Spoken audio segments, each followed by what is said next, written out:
कधी कधी आपण खूप उदास होतो, काय करावे सुचत नाही. खूप एकटं एकटं वाटत असतं. आभाळ ज्याप्रमाणे भरून येतं पण रितं होत नाही, अगदी तशीच आपली अवस्था झालेली असते. थोडक्यात आपलं मन कुठंतरी दुखत असतं, पण मलम लावायला जखम मात्र आपल्याला सापडत नाही.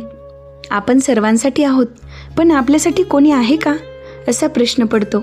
आणि कितीही नाही म्हटलं तरी प्रत्येकाच्या बाबतीत असं कधी ना कधी होत राहतं. आपल्यासोबत घडलेल्या भूतकाळातील वाईट त्रासदायक गोष्टी मुद्दामहून आपल्या ध्यानी येत राहतात व आपली निराशा अधिकच वाढत जाते. मग अशावेळी काय करायचं?